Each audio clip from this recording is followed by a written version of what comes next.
Hi friends, నేను మీ ధనంజయ్. నేటి ప్రపంచం ఎలా చెప్పాలో తెలియదు, కానీ చెప్పక తప్పడం లేదు. ఎందుకంటే మనుషుల్లో కొన్ని రకాల మనుషులు ఉన్నారు. అంటే దేన్నైనా తొందరపాటు, ఇంకొక రకం ఏంటంటే మూఢనమ్మకాలు, మరో రకం ఏంటంటే వేరేలా పిచ్చి.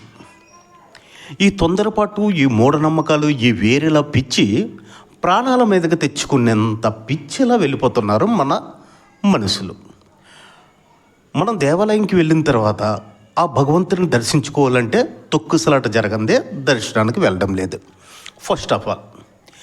2, రాజకీయ నాయక సభకు వెళ్ళేటప్పుడు అక్కడ కూడా క్యూ పాటించకుండా గందరగోళం సృష్టించి ఆ రాజకీయ నాయకులు సభల్లో తొక్కుసలాట జరిగి ప్రాణాలు కోల్పోవడం అనేది రెండో పిచ్చి.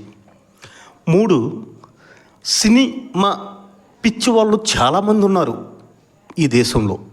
అంటే ఎంత దారుణం అంటే సినిమా పిచ్చి వాళ్ళంటే ఫస్ట్ షో, తన అభిమాని హీరో సినిమా రిలీజ్ అయిన రోజు ఫస్ట్ షోకి వెళ్ళి చూసేవాలి. అదే తొందరపాటు. ఆ తొందరపాటులో పసిపిల్లలకు కూడా తీసుకువెళ్ళి, మహిళలు కూడా ఉన్నారు, పసిపిల్లలకు కూడా తీసుకువెళ్ళి ఆ తొక్కుసలతో మరణించడం. ఇంకా క్రికెట్, మొన్న జరిగిన సంఘటన మీరు అందరూ చూసే ఉంటారు. మన క్రికెట్ వాళ్ళు ర్యాలీ చేసేటప్పుడు ఈ క్రికెట్ అభిమానులు అక్కడ కూడా తొందరపడి తొక్కిసలాటలు అనేవి జరుగుతున్నాయి. అయితే ఇది ఎంత ఘోరమైన పిచ్ అంటే చెప్పవసరం లేదు. అరే, మన వెనక ఫ్యామిలీస్ ఉన్నారు, ఆ ఫ్యామిలీకి మనమే ఒక ఆధారం. మరి మనం ఇలాంటి తప్పులు చేస్తే, మనం ఈ తొక్కిసలాట్లో ఏమాత్రమైనా ప్రాణాలు కోల్పోతే మన ఫ్యామిలీస్ అనాథలైపోతారనే ఆలోచన కూడా ఉండదు. రాజకీయ నాయకుడు వచ్చాడా, జెండా పట్టామా, ఆ సభలోకి వెళ్ళామా, గందరగోళం సృష్టించామా, తొక్కిసలాట జరిగిందా, ఆ తొక్కిసలాటలో ఎవడ ప్రాణాలు పోయినా పర్వాలేదనే ఆలోచనతో చాలామంది ఉంటారు. మరి దేవాలయంకి వెళ్ళేటప్పుడు, దేవాలయంలో కనీసం భగవంతుడి దగ్గరికి మనం వెళ్ళేటప్పుడు, భగవంతుడి దగ్గరికి వెళ్ళేటప్పుడు కూడా నువ్వు తొందరపాటు పడుతున్నావంటే మరి నీలో ఆ భక్తి ఎక్కడది?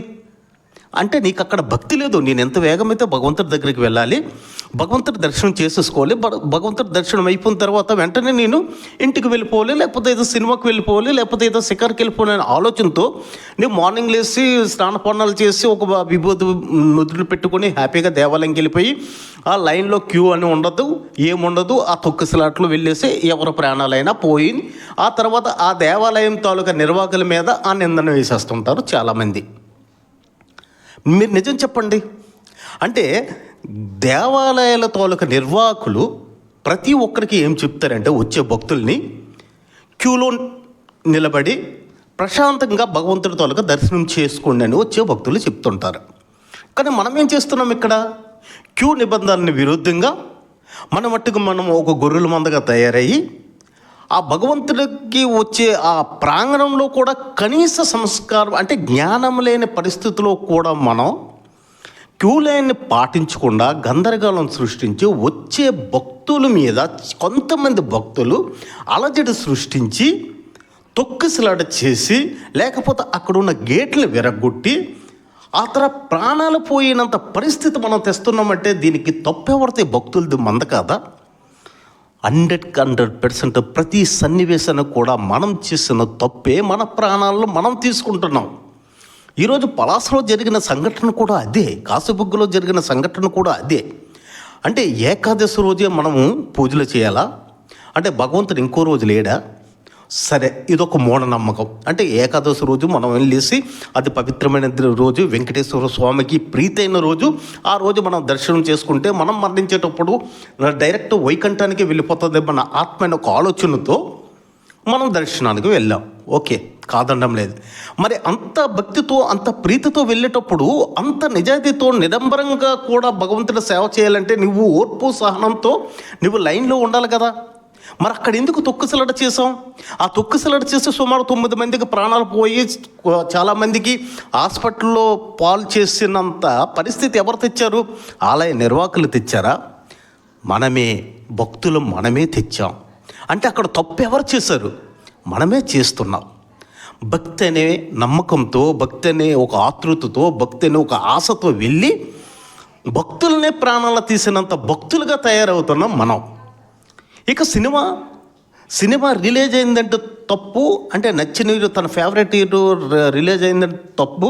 చిన్న పిల్లలతో సైతం లేడీస్ కూడా ఫస్ట్ షోకి వెళ్ళి ఆ లైన్లో నిలబడి తొక్కుసలాటాడి ప్రాణాలు పోగొట్టుకొని ఆ సినిమా చూడడానికి ఒక సైకలాజికల్గా అంటే అటాక్ ఎదురయ్యేటట్టుగా మనం చేసి సినిమా చూడడానికి వెళ్ళి ప్రాణాలు పోయినా పర్వాలేదు. ఆ సినిమా తర్వాత ఆడదా? ఆ సినిమా తర్వాత ప్రశాంతంగా చూడలేరా? ఇంకా రాజకీయ నాయకుల కిక్కిరిసి ఉంటుంది. ఆ కిక్కిరిసి సభలో మనం మందు కొట్టి జెండాలు పట్టుకొని మనం ఆ ప్రసంగాన్ని వినడానికి వచ్చేటప్పుడు ప్రశాంతంగా రాజకీయ నాయకుల ప్రసంగాన్ని వినాలి కదా. కానీ మనం అలా చెయ్యం. అంటే అక్కడ ఏదో గందరగోళాన్ని మనమే సృష్టించి ఆ ప్రోగ్రామ్ని ఫెయిల్ చేయాలని చూస్తామో, లేకపోతే ఏ విధంగా ప్లాన్ చేస్తామో ఏదో. కానీ అక్కడ కొంతమంది చేసిన తప్పిదానికి కొంతమంది ప్రాణాలు పోతున్నాయి. మరి అక్కడ పోలీసులు ఉంటారు కదా, మరి ఆ పోలీసులు కూడా అంటే అక్కడ పోలీసులు కూడా ఉండి పోలీసులు సెక్యూరిటీ ఇచ్చేటప్పుడు కూడా మనం సృష్టించే అల్లరికి చాలామంది తొక్కిసలాట్లు పోతున్నారు. మరి దీని అంతటి కారణం మనమే కదా. మరి మనలో మార్పు ఎప్పుడు వస్తుంది? మనలో ఎప్పుడు మార్పు వస్తుంది? మనం ఉంటే, అంటే భక్తుడు ఉంటే భగవంతుడు ఉన్నాడు. నా ఆరోగ్యమే బాగోలేదనుకోండి, నా ప్రాణమే పోయిందనుకోండి, లేకపోతే నేను అనారోగ్యంతో పాలయ్యేటప్పుడు నేను భగవంతుడికి సేవ ఎలా చేయగలను? నేను సేవ చేయలేను కదా. నా కాళ్ళు చేతులు బాగుంటే కదా నేను దేవుడి దగ్గరికి నడిచి వెళ్ళి ఆ దేవునికి అంటే దీపాన్ని వెలిగించి ధూపదీప నైవేద్యాలు పెడతాను కదా. మరి నేను అనారోగ్యంగా ఉండేటప్పుడు ఆ భగవంతుడిని నేను సేవ చేయలేను కదా. మరి నా ప్రాణం ఉంటే కదా ఆ భగవంతుడికి ధూపదీపాలు పెడతాను. మరి ఆ ప్రాణం నిలబడాలంటే మనం జాగ్రత్తగా ఆలయాలు దర్శనాలు చేసుకోవాలి కదా. భగవంతుడు అనేవాడు ఎప్పుడూ మన కోసం ఉంటాడు.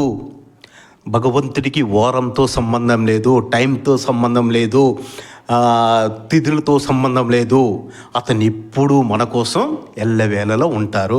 ఇకనైనా మీరు ఆలయాలకు వెళ్ళినా, లేకపోతే ఏదో సినిమా థియేటర్లకు వెళ్ళినా, లేక రాజకీయ నాయకుల సభలకు మీరు వెళ్ళినా, దయచేసి మీ ఫ్యామిలీని దృష్టిలో పెట్టుకొని మీరు వెళ్ళండి. చూస్తూనే ఉండండి మా నేటి ప్రపంచం.